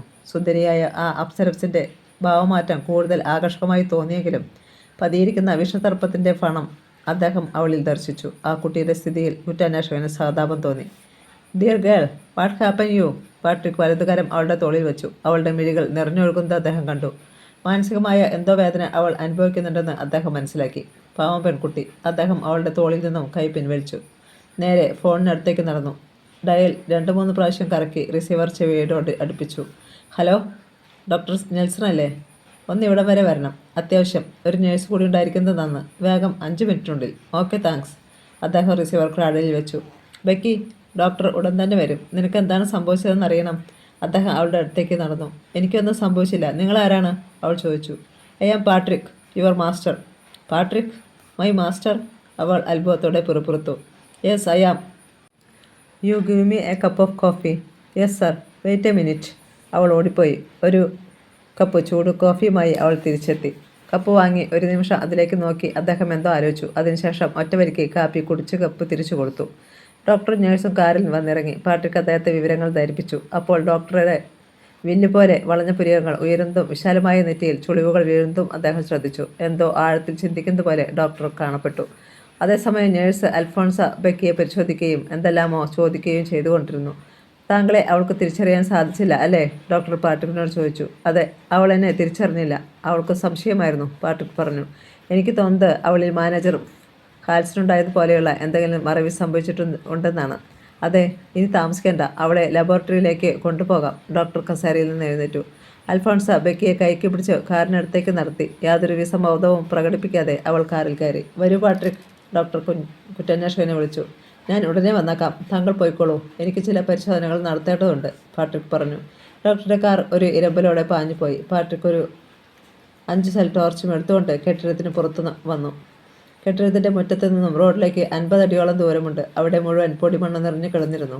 പാട്രിക് ടോർച്ചിൻ്റെ വെളിച്ചത്തിൽ റോഡിലേക്കുള്ള വഴി പരിശോധിച്ചു. വ്യത്യസ്തമായ കാൽപ്പാടുകളോ മൂന്നാമതൊരു കാറിൻ്റെ ടയർ പാടുകളോ ആണ് അദ്ദേഹം അന്വേഷിച്ചത് കണ്ടെത്തുക തന്നെ ചെയ്തു. വഴി റോഡുമായി ചേരുന്ന ഭാഗത്ത് വ്യത്യസ്തമായ ടയർ പാടുകൾ പൊടിമണ്ണിൽ അദ്ദേഹം കണ്ടു. താൻ ലബോറട്ടറിയിലായിരുന്ന അവസരത്തിൽ ആരോ ഇവിടെ വന്നിട്ടുണ്ടെന്ന് അദ്ദേഹത്തിന് മനസ്സിലായി. അവർ ബെക്കിയെ കാറിൽ കയറ്റി കൊണ്ടുപോയിരിക്കും. ഒരുപക്ഷെ അവൾ സമ്മതിച്ചിരിക്കുകയില്ല. അപ്പോൾ അവളെ ബലമായി കാറിൽ കയറ്റിയിരിക്കും. അതിനുവേണ്ടി ഭീഷണിപ്പെടുത്തിയിരിക്കും. അവൾ നിഗൂഢകന്മാരുടെ കയ്യിൽ അകപ്പെട്ടു എന്നത് സ്പഷ്ടം. അവളിൽ മാനസിക മാറ്റം സംഭവിക്കുന്നതിന് എന്തെങ്കിലും മരുന്ന് പ്രയോഗിച്ചിരിക്കാം. ഡോക്ടറുടെ അടുത്തെത്തിയാൽ എല്ലാം വിശദമായി അറിയാൻ കഴിഞ്ഞേക്കും. പാട്രിക് കാറിൽ കയറി കാർ ലബോറട്ടറിയിലേക്ക് തിരിച്ചു. ഡോക്ടർ നെൽസൺ അവളെ പരിശോധിച്ചു കഴിഞ്ഞിരുന്നു. അവളുടെ മാനസിക പരിവർത്തനത്തിൻ്റെ കാരണം എന്താണെന്ന് അദ്ദേഹം കണ്ടുപിടിച്ചു. അവളുടെ ഇരു കൈകളിലും കുത്തിവെച്ചതിൻ്റെ 2 പാടുകളുണ്ടായിരുന്നു. ഡോക്ടർ കുറ്റാന്വേഷണനെ ഒരു മുറിയിലേക്ക് കൂട്ടിക്കൊണ്ടുപോയി. അവിടെ മേശപ്പുറത്ത് കളിമണ്ണ് കൊണ്ട് നിർമ്മിച്ച ബ്രെയിനിൻ്റെ ഒരു മോഡൽ ഇരുന്നിരുന്നു. മേശയുടെ ഒരു വശത്തായി കിടന്നിരുന്ന 2 കസേരകളിൽ ഇരുവരും ഇരുന്നു. ബെക്കിയുടെ ബ്രെയിനിന് ചില തകരാറുകൾ സംഭവിച്ചിട്ടുണ്ട്. ഡോക്ടർ സംഭാഷണം ആരംഭിച്ചു. മോഡൽ ബ്രെയിനിൻ്റെ ഭംഗി ആസ്വദിച്ചു കൊണ്ടിരുന്ന പാട്രിക് ഡോക്ടറുടെ നേരെ നോക്കി. നെർവസ് ടിഷ്യൂവിൻ്റെ സമൂഹമാണ് തലച്ചോറ്. ഡോക്ടർ ഒരു സിഗരറ്റിന് തീ കൊളുത്തിക്കൊണ്ട് പറഞ്ഞു തുടങ്ങി. ഏകദേശം 50 ഔൺസ് ഭാരം ഇതിനുണ്ട്. ബ്രെയിനിന് പല ഭാഗങ്ങളുണ്ടെങ്കിലും പ്രധാന ഭാഗങ്ങൾ സെറിബെല്ലം, മെഡുല ഒബ്ലാങ്കറ്റ എന്നിവയാണ്. ഇതിൽ സെറിബ്രമാണ് ഏറ്റവും വലിയ ഭാഗം. കളിമൺ മോഡലിലെ സെറിബ്രം ഡോക്ടർ കുറ്റാന്വേഷകനെ കാണിച്ചു കൊടുത്തു. ഇതിൻ്റെ ഉപരിതലത്തിൽ അനേകം മടക്കുകളും ചുളിവുകളും കാണാം. മധ്യഭാഗത്തോടു കൂടിയുള്ള ഒരു വിടവ് സെറിബ്രത്തിനെ 2 അർദ്ധഭാഗങ്ങളാക്കിയിരിക്കുന്നു. സെറിബ്രത്തിനടിയിലായി സെറിബെല്ല സ്ഥിതി ചെയ്യുന്നു. ഇത് സെറിബ്രത്തേക്കാൾ വളരെ ചെറുതാണ്. ഇതിലും മടക്കുകളും ചുളുക്കുകളും കാണാം. സെറിബെല്ലത്തിനടിയിൽ ഒരു ബൾബിൻ്റെ രൂപത്തിൽ കാണുന്ന ഭാഗമാണ് മെഡുല ഒബ്ലാങ്കറ്റ. ഇതിൻ്റെ തുടർച്ചയായിട്ടാണ് സ്പൈനൽ കോഡ്. ഡോക്ടർ സിഗരറ്റ് വലിച്ചു പുക വായിലേക്ക് ഊതി. ബക്കിയുടെ ബ്രെയിനിൻ്റെ സെറിബ്രത്തിനാണ് തകരാറ് സംഭവിച്ചിരിക്കുന്നത്. ഡോക്ടർ തുടർന്നു. പല സഹസ്രം നെർവ് സെല്ലുകൾ കൊണ്ട് നിർമ്മിതമായിട്ടുള്ള വളരെ സങ്കീർണമായ ഒരു അവയവമാണ് സെറിബ്രം. തലച്ചോറിലെ നെർവ് സെല്ലുകളെല്ലാം അതിൻ്റെ ബാഹ്യമാർഗത്തിലായി ക്രമീകരിച്ചിരിക്കുന്നു. കാർട്ടെക്സ് എന്നറിയപ്പെടുന്ന ഈ ഭാഗത്തിന് ഇളം തവിട്ട് നിറമുണ്ട്. അതിനാൽ ഈ ഭാഗത്തെ ഗ്രേ മാറ്റർ എന്ന് പറയും. അതിനുള്ളിലെ വെളുത്ത ഭാഗത്തെ വൈറ്റ് മാറ്റർ എന്നും പറയും. നെർവ് ഫൈബറുകൾ കൊണ്ട് നിർമ്മിതമാണ് വെളുത്ത ഭാഗം. നാം അറിഞ്ഞുകൊണ്ട് ചെയ്യുന്ന പ്രവർത്തനങ്ങളെല്ലാം നിയന്ത്രിക്കപ്പെടുന്നത് സെറിബ്രത്തിൻ്റെ സഹായത്താലാണ്. സെറിബ്രത്തിലെ നിശ്ചിത കേന്ദ്രങ്ങളിൽ നിന്നാണ് നിശ്ചിത പേശികൾക്കുള്ള ആജ്ഞകൾ അയക്കപ്പെടുന്നത്. ശരീരത്തിൻ്റെ വലതുവശത്തുള്ള പേശികൾക്കെല്ലാം സെറിബ്രത്തിൻ്റെ ഇടതുഭാഗത്തു നിന്നും ഇടതുവശത്തുള്ള പേശികൾക്കുള്ള ആജ്ഞകൾ സെറിബ്രത്തിൻ്റെ വലതുവശത്തു നിന്നുമാണ് പുറപ്പെടുന്നത്. പഞ്ചേന്ദ്രിയങ്ങളിൽ നിന്നുള്ള വാർത്തകൾ സ്വീകരിക്കുന്നതും സെറിബ്രത്തിൻ്റെ നിശ്ചിത കേന്ദ്രത്തിൽ നിന്നാണ്. മുൻ പറഞ്ഞതുപോലെ വലതുവശത്തുള്ള ഇന്ദ്രിയങ്ങളിൽ നിന്നുള്ള വാർത്തകൾ സെറിബ്രത്തിൻ്റെ ഇടതുവശത്തേക്കും ഇടതുവശത്തു നിന്ന് സെറിബ്രത്തിൻ്റെ വലതുവശത്തേക്കുമാണ് സഞ്ചരിക്കുന്നത്. സെറിബ്രത്തിൽ കാഴ്ച, ശബ്ദം, രുചി, സ്പർശം, വാസന എന്നിവയ്ക്കെല്ലാം പ്രത്യേക കേന്ദ്രങ്ങളുണ്ട്. അതുപോലെ ഓർമ്മശക്തി, കഴിവുകൾ, ബുദ്ധിശക്തി മുതലായവയുടെ സ്ഥാനങ്ങളും സെറിബ്രത്തിൻ്റെ വിവിധ കേന്ദ്രങ്ങളാണ്. അതിനാൽ സെറിബ്രം ഓർമ്മശക്തി, ബുദ്ധിശക്തി എന്നിവയുടെ ഇരിപ്പിടമാണെന്ന് പറയാം. ബെക്കിയുടെ ഇരുകരങ്ങളിലും കുത്തിവെച്ചതിൻ്റെ ഓരോ പാടുകൾ കാണാനുണ്ട്. അവളുടെ ശരീരത്തിൽ സെറിബ്രത്തിൻ്റെ പ്രവർത്തനങ്ങളെ തടയുവാൻ കഴിവുള്ള എന്തോ മരുന്ന് ഇൻജക്റ്റ് ചെയ്യപ്പെട്ടിട്ടുണ്ട്. ആ മരുന്നിൻ്റെ ശക്തി സെറിബ്രത്തിൻ്റെ പ്രവർത്തനങ്ങളെ മന്ദഗതിയിലാക്കി. ശബ്ദം തിരിച്ചറിയുവാനോ കണ്ടു മനസ്സിലാക്കുവാനോ അവൾക്ക് കഴിയുകയില്ല. അതിനാലാണ് അവൾ താങ്കളെ തിരിച്ചറിയാതിരുന്നത്. ഡോക്ടർ എരിഞ്ഞു തീർന്ന സിഗരറ്റ് കുറ്റി ആശ്രയിൽ തിരികിയിട്ട് വേറൊന്നിനെ തീ കൊളുത്തി. അപ്പോൾ ഇത് തന്നെയായിരിക്കും ഹാൽസിനും സംഭവിച്ചത്. അതെ, അയാളുടെ ഓർമ്മശക്തി നശിച്ചു. അതിനാലാണ് ബാങ്ക് കവർച്ച ചെയ്യപ്പെട്ട ദിവസത്തെപ്പറ്റി ഓർക്കുമ്പോൾ ആ ദിവസത്തിന് നൂറ്റാണ്ടുകളുടെ പഴക്കമുള്ളതായി തോന്നുന്നത്. ഇനി ബെക്കിയുടെ നഷ്ടപ്പെട്ട കഴിവുകൾ തിരിച്ചെടുക്കാൻ സാധിക്കുമോ? എങ്കിൽ അവളിൽ നിന്നും നിഗൂഢകാരന്മാരെപ്പറ്റി പുതിയ എന്തെങ്കിലും അറിവുകൾ ലഭിക്കുമായിരുന്നു. അല്പം ബുദ്ധിമുട്ടുണ്ട്. ഞാൻ പരിശ്രമിക്കാം. ഇപ്പോൾ അവളുടെ ഓർമ്മശക്തി നശിച്ചിരിക്കുന്നതിനാൽ മാനസിക യന്ത്രം ഉപയോഗിച്ചും ഒന്നും ചെയ്യാൻ നിവൃത്തിയില്ല. നമ്മുടെ മുറിയിലേക്ക് പോകാം. ഡിറ്റക്റ്റീവ് പാട്രിക് കസേരയിൽ നിന്നും എഴുന്നേറ്റു. അവർ ബെക്കിയെ കിടത്തിയിരിക്കുന്ന മുറിയിലെത്തി. വലിയ ഇരുമ്പുകട്ടിലിൽ ചിറകു തളർന്ന പ്രാവിനെ പോലെ അവൾ കിടക്കുകയാണ്. പാട്രിക് അവളുടെ മുഖത്തേക്ക് നോക്കി. പനിമതിയിലെ ശോഭയുണ്ടായിരുന്ന അവളുടെ വദനം വാടിത്തളർന്ന ആമ്പൽ പൂവ് പോലെ കാണപ്പെട്ടു. അവൾ പാട്രിക്കിൻ്റെ നേരെ നിർനിമീഷയായി നോക്കിക്കിടന്നു. കണ്ണുകളിലെ ദയനീയമായ അവസ്ഥ മൂകമായി അറിയിക്കുകയായിരുന്നു. അവളുടെ കണ്ണുകൾ നിറഞ്ഞൊഴുകി. എന്തോ പറയുന്നതിന് വേണ്ടി അധരങ്ങൾ ചലിച്ചെങ്കിലും ശബ്ദം പുറത്തു വന്നില്ല. അവളുടെ വേദന അപ്പോൾ കുറ്റാന്വേഷകൻ മനസ്സിലാക്കുകയായിരുന്നു. അല്പസമയം കൂടി അവിടെ നിന്ന ശേഷം പാട്രിക് താമസ സ്ഥലത്തേക്ക് തിരിച്ചു. ഇടവിടാതെ വാഹനങ്ങൾ ഒഴുകുന്ന അഡ്ലൈഡ് നഗരത്തിൻ്റെ മധ്യത്തിലൂടെ കാർ ഓടിക്കുമ്പോൾ കുറ്റാന്വേഷകൻ്റെ ചിന്ത ഇസഡ് എന്ന ഡോക്ടർ സീറോയെക്കുറിച്ചായിരുന്നു. ഹോർമോണുകളെപ്പറ്റി പരീക്ഷണ നിരീക്ഷണങ്ങൾ നടത്തിക്കൊണ്ടിരിക്കുന്ന ഡോക്ടർ പുതിയ മരുന്ന് കണ്ടുപിടിച്ചിരിക്കുന്നു. ബ്രെയിനിൻ്റെ പ്രവർത്തനങ്ങൾ തടയുക, അതായത് മനുഷ്യനെ നശിപ്പിക്കുക. മനുഷ്യരാശിയിലെ ഉയർച്ചയ്ക്ക് വേണ്ടി ശാസ്ത്രജ്ഞന്മാർ തലപുകഞ്ഞ് പരിശ്രമിക്കുമ്പോൾ മനുഷ്യനെ നശിപ്പിക്കുന്നതിന് പരിശ്രമിച്ച ദ്രോഹി. ലോകരാഷ്ട്രങ്ങളിലെല്ലാം അവൻ തൻ്റെ പ്രവർത്തനങ്ങൾ ആരംഭിച്ചിരിക്കുന്നു. തോട്ടത്തിൽ വലക്കെട്ടി വലയുടെ മധ്യത്തിലിരുന്ന് തൻ്റെ കാലുകൾക്കിടയിലാണ് 4 ദിക്കുകളുമെന്ന് ഭാവിക്കുന്ന വെട്ടുകാരിയോട് തുല്യനാണവൻ. എന്നാൽ അവൻ്റെ വലയുടെ മധ്യഭാഗം എവിടെയാണ്? അവൻ എവിടെയാണ് സംഹാര രുദ്രനെ പോലെ ഇരിക്കുന്നത്? കാർ കെട്ടിടത്തിന് മുൻപിൽ നിന്നു. കോട്ടിൻ്റെ പോക്കറ്റിൽ നിന്നും താക്കോലെടുത്ത് മുറി തുറന്നു. പാട്രിക് ഞെട്ടിത്തെറിച്ചു പോയി. നീട്ടിപ്പിടിച്ച റിവോൾവറുമായി ഒരു ദീർഘകായൻ മുറിക്കുള്ളിൽ നിന്നിരുന്നു. ആ നശിച്ച നിമിഷത്തിൽ എന്താണ് ചെയ്യേണ്ടതെന്ന് ഒരു ഊഹവും ഉണ്ടായില്ല. ഹാൻഡ്സപ്പ്! ആ ദുർബല നിമിഷത്തിൽ അദ്ദേഹം കൈകൾ ഉയർത്തി. ആ മനുഷ്യൻ അദ്ദേഹത്തെ കാറിനു സമീപത്തേക്ക് നയിച്ചു. എല്ലാവരെയും അനുഗ്രഹിക്കുന്നത് പോലെ അദ്ദേഹത്തിൻ്റെ കൈകൾ ഉയർത്തിപ്പിടിച്ചിരിക്കുകയാണ്. സൂര്യൻ ഉദിച്ചുയരുന്നു. അദ്ദേഹത്തിൻ്റെ നെറ്റിയിലൂടെ വിയർപ്പുചാലുകൾ ഒഴുകി. ഹേ! ഒരു അലർച്ചയോടെ റിവോൾവറുമായി അദ്ദേഹത്തെ കീഴ്പ്പെടുത്തിയ മനുഷ്യൻ മറിഞ്ഞു വീണു. അപ്പോൾ കറുത്ത പാൻറ്റും കോട്ടും ധരിച്ച ആ മനുഷ്യൻ വായുവിൽ പൊടി പറപ്പിച്ചുകൊണ്ട് ഓടി വരുന്നത് അദ്ദേഹം കണ്ടു. ഓടിവന്ന മനുഷ്യൻ വെടികൊണ്ട് മറിഞ്ഞു വീണ മനുഷ്യനെ സൂക്ഷിച്ചു നോക്കി. അയാളുടെ വസ്ത്രങ്ങൾ മുഷിഞ്ഞിരുന്നു. തലമുടി വായുവിൽ പാറിപ്പറന്ന് കിടക്കുന്നു. പൊടിമണ്ണ് അയാളുടെ മുടിയിൽ പറ്റിപ്പിടിച്ചിരുന്നു. അയാളുടെ മുഖത്ത് അവ്യക്തമായ കറുത്തപാടുകൾ കാണാനുണ്ട്. മൂക്കിന് താഴെ വരയൻ മീശ. ദീർഘകായനായ ആ മനുഷ്യൻ്റെ വലതു കരത്തിൽ ഒരു കൈത്തോക്കുമുണ്ടായിരുന്നു. സാർ, ഇയാൾ മരിച്ചുപോയെന്ന് തോന്നുന്നു, പരിഭ്രമം കലർന്ന സ്വരത്തിൽ ആ മനുഷ്യൻ പറഞ്ഞു. പാട്രിക് കുനിഞ്ഞ് നിലത്ത് കിടക്കുന്ന മനുഷ്യനെ പരിശോധിച്ചു. അയാളുടെ ശ്വാസം നിലച്ചിരുന്നു. വെടിയുണ്ട ചങ്കിലാണ് തറച്ചിരിക്കുന്നത്. അതെ, ഇയാൾ മരിച്ചുപോയി. ഇനി എന്ത് ചെയ്യും സാർ? പരിഭ്രമം കലർന്ന സ്വരത്തിൽ ആ മനുഷ്യൻ പറഞ്ഞു. തൻ്റെ ജീവനെ മരണത്തിൽ നിന്ന് രക്ഷിച്ചയാളെ രക്ഷിക്കേണ്ടത് തൻ്റെ കടമയല്ലേ? കുറ്റാന്വേഷകൻ ആ മനുഷ്യൻ്റെ മുഖത്തേക്ക് നോക്കി. അദ്ദേഹം പറഞ്ഞു. സമാധാനമായിരിക്കും മിസ്റ്റർ, നിങ്ങൾക്കൊന്നും സംഭവിക്കുകയില്ല. പാട്രിക് മരിച്ചു കിടക്കുന്ന മനുഷ്യനെ പരിശോധിച്ചു. അയാളുടെ കയ്യിൽ നിന്നും റിവോൾവർ എടുത്തു. 6 വെടി തീരുന്ന ഒരു തോക്കായിരുന്നു അത്. അയാളുടെ കോട്ടിൻ്റെയും പാൻറ്റിൻ്റെയും പോക്കറ്റുകൾ അദ്ദേഹം പരിശോധിച്ചു. ആ പോക്കറ്റുകൾ ശൂന്യമായിരുന്നു. അയാളെ അവിടെ തന്നെ കിടത്തിയിട്ട് കുറ്റാന്വേഷകൻ കെട്ടിടത്തിലേക്ക് നടന്നു. വരൂ, തന്നെ രക്ഷിച്ച മനുഷ്യനെ അദ്ദേഹം ക്ഷണിച്ചു. അയാൾ അദ്ദേഹത്തെ അനുഗമിച്ചു. വിസിറ്റിംഗ് റൂമിൽ ചെന്ന് പാട്രിക് അയാളെ സോഫയിലിരുത്തിയിട്ട് സ്റ്റേഷനിലേക്ക് ഡയൽ ചെയ്തു. അതിനുശേഷം അയാൾക്ക് അഭിമുഖമായി ഒരു കസേരയിൽ വന്നിരുന്നു. നിങ്ങളുടെ പേരെന്താണ്? തനിക്ക് പ്രിയപ്പെട്ട കിങ് ആൻഡ് സ്പിങ് സിഗരറ്റിന് തീ കൊളുത്തിക്കൊണ്ട് പാട്രിക് ചോദിച്ചു. അതിനുശേഷം സിഗരറ്റ് കേസ് അയാളുടെ നേരെ നീട്ടി. എൻ്റെ പേര് ഹോറോഡ് ഗ്രീലി. ഒരു സിഗരറ്റ് എടുത്ത് കത്തിച്ചുകൊണ്ട് അയാൾ സിഗരറ്റ് കേസ് തിരിച്ചു കൊടുത്തു. അതിനുശേഷം തുടർന്നു. എൻ്റെ വീട് ഇവിടെ നിന്നും 700 പരം മൈലുകൾ അകലെയാണ്. ഞാനൊരു ഡോക്ടറാണ്. എന്നാൽ ഒരു ഹോസ്പിറ്റലിൽ ഡോക്ടറായി ജോലി നോക്കുവാൻ ഞാൻ ആഗ്രഹിക്കുന്നില്ല. സ്വതന്ത്രമായി മറ്റെന്തെങ്കിലും ജോലി ചെയ്ത് ജീവിക്കാൻ ഞാൻ ആഗ്രഹിക്കുന്നു. എൻ്റെ മാതാപിതാക്കൾ മരിച്ചുപോയി. എനിക്ക് സഹോദരങ്ങളായി ആരുമില്ല. അതിനാൽ എനിക്ക് എൻ്റെ ഉപജീവനത്തിന് മാത്രം അധ്വാനിച്ചാൽ മതി. സമ്പാദിക്കാൻ ഞാൻ ആഗ്രഹിക്കുന്നില്ല. താങ്കൾ ഇവിടെ താമസിക്കുന്നുണ്ടെന്ന് ഞാൻ അറിഞ്ഞു. അപസർപ്പകനായ താങ്കൾക്ക് ഒരു ഡോക്ടറുടെ സഹായം ആവശ്യമുണ്ടെന്ന് ഞാൻ കരുതി. താങ്കളുടെ കൂടെ സുഹൃത്തുക്കളെ പോലെ ജീവിക്കാമെന്ന് ഞാൻ ആഗ്രഹിച്ചു. എന്നാൽ അയാളുടെ കണ്ടയിടറി. എന്നാൽ ഞാനൊരു കൊലപാതകിയാണ്. എൻ്റെ ആശാസൗധങ്ങൾ തകർന്നടിഞ്ഞു. തുറന്നു കിടക്കുന്ന ജാലകത്തിലൂടെ ചക്രവാളത്തിലേക്ക് കണ്ണും നട്ടിരുന്നു. സമാധാനിക്കും മിസ്റ്റർ ഹോറോഡ് ഗ്രീലി, നിങ്ങളെ സഹായിക്കാൻ എനിക്ക് കഴിയും. കുറ്റാന്വേഷകൻ അയാളെ സമാധാനിപ്പിച്ചു. പോലീസ് വാൻ വന്നു നിന്നു. കുറ്റാന്വേഷകൻ ഇൻസ്പെക്ടറെ സംഭവങ്ങൾ വിവരിച്ച് കേൾപ്പിച്ചു. താങ്കൾ ഭാഗ്യമുള്ളവനാണ് മിസ്റ്റർ പാട്രിക്. ഇൻസ്പെക്ടർ കുറ്റാന്വേഷകൻ്റെ പുറത്തു തട്ടി. അനന്തരം ഹോറോഡിൻ്റെ നേരെ തിരിഞ്ഞു. മിസ്റ്റർ ഹോറോഡ്, താങ്കളുടെ പ്രവൃത്തി ശ്ലാഘനീയം തന്നെ. ഞങ്ങളുടെ ഡിറ്റക്റ്റീവിനെ മരണത്തിൽ നിന്നും രക്ഷിച്ചിരിക്കുന്നു. താങ്കൾ കൂടി സ്റ്റേഷനിലേക്ക് വരണം. ഞങ്ങൾക്ക് പലതും ചോദിച്ചത് അറിയേണ്ടതുണ്ട്. അങ്ങനെയാട്ടെ, അയാൾ സമ്മതിച്ചു. അവർ സ്റ്റേഷനിലേക്ക് തിരിച്ചു. മരിച്ചു വീണ മണിക്കൂറുകളുടെ ശവശരീരങ്ങളും കൊക്കു നിറച്ചുകൊണ്ട് ദിനവിഹംഗങ്ങൾ പറന്നകന്നു. കുറ്റാന്വേഷകൻ്റെ കെട്ടിടത്തിൽ തന്നെ ഹോറോഡും താമസമാക്കി. ബെക്കി ഹോസ്പിറ്റലിലായതിനാൽ അവൾക്ക് ആഹാരം തയ്യാറാക്കുന്നതിന് വേണ്ടി ഇൻസ്പെക്ടർ വേറൊരു പെൺകുട്ടിയെ നിയമിച്ചു, ജെന്നി.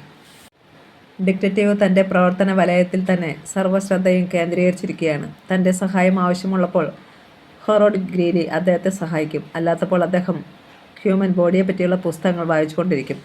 ബ്രേക്ക്ഫാസ്റ്റിന് ശേഷം ഡിറ്റക്റ്റീവ് പാട്രിക്കും ഡോക്ടർ ഹോറോഡ് ഗ്രീലിയും ഗസ്റ്റ് റൂമിലിരിക്കുകയാണ്. ഡോക്ടർ സീറോയെപ്പറ്റി താങ്കളുടെ അഭിപ്രായം എന്താണ്? അന്നത്തെ ടൈംസ് ദിനപത്രം മറിച്ചു നോക്കിക്കൊണ്ട് കുറ്റാന്വേഷകൻ ചോദിച്ചു.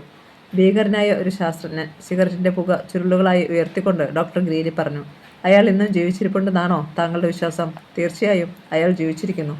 അയാൾ ജീവിച്ചിരിക്കുന്നുവെന്ന് താങ്കൾ വിശ്വസിക്കാനുള്ള കാരണം എന്താണ്? പത്രത്തിൽ നിന്നും ദൃഷ്ടികൾ പിൻവലിച്ചുകൊണ്ട് പാട്രിക് ചോദിച്ചു. ഇസഡ് എന്ന പേരിൽ ഇന്ന് നടക്കുന്ന ഭീകരങ്ങളായ സംഭവ പരമ്പരകൾ ഡോക്ടർ ജീവിച്ചിരിക്കുന്നു എന്നതിൻ്റെ വ്യക്തമായ തെളിവുകളല്ലേ? ഇസഡ് തന്നെയാണ് ഡോക്ടർ സീറോ എന്ന് താങ്കൾ വിശ്വസിക്കുന്നു? തീർച്ചയായും. അല്പം മൗനത്തിന് ശേഷം ഡോക്ടർ ചോദിച്ചു. എന്താണ് ചോദിക്കുവാൻ കാരണം? അതിന് മറുപടി എന്നോണാണ്. കുറ്റാന്വേഷകൻ പത്രം ഡോക്ടർ ഗ്രീലിയുടെ കയ്യിലേക്ക് കൊടുത്തു. ഫ്രണ്ട് പേജിൽ തന്നെയുള്ള വാർത്ത അദ്ദേഹം വായിച്ചു. വിവിധ വികാരങ്ങൾ ആ 50കാരൻ്റെ മുഖത്ത് പ്രത്യക്ഷപ്പെടുന്നത് ഡിറ്റക്റ്റീവ് നോക്കിക്കൊണ്ടിരുന്നു. ആസ്ട്രേലിയയിൽ നിന്നും 6000-ൽ പരം മൈലുകൾ അകലെ ഈജിപ്തിൽ നടക്കുന്ന ഒരു സംഭവമാണ് അതിൽ എഴുതിയിരിക്കുന്നത്. കെയ്സ്ട്രോ നഗരത്തിലെ മഫെ ആസ്ട്രേലിയ ഹോട്ടലിൽ വെച്ച് 1500 പവനിൽ കൂടുതൽ വില വരുന്ന സ്വർണ്ണക്കട്ടികൾ പിടിച്ചെടുത്തിരിക്കുന്നു. ഓരോ സ്വർണ്ണക്കട്ടിയിലും ഇസഡ് എന്ന ഇംഗ്ലീഷ് അക്ഷരം ഉണ്ടായിരുന്നു. ഈജിപ്ഷ്യൻ CIB ഉദ്യോഗസ്ഥന്മാരാണ് ആ സ്വർണ്ണക്കൊള്ളക്കാരെ പിടികൂടിയത്. ആ മനുഷ്യൻ വെറും ഒരു ഏജന്റ് മാത്രമാണെന്നും അയാളെപ്പോലുള്ള ഒരു സംഘം ഒരു തലവൻ്റെ കീഴിൽ പ്രവർത്തിക്കുന്നുണ്ടെന്നും CIB ക്രിമിനൽ ഇൻവെസ്റ്റിഗേഷൻ ബ്യൂറോ ഉദ്യോഗസ്ഥന്മാർ സംശയിക്കുന്നു.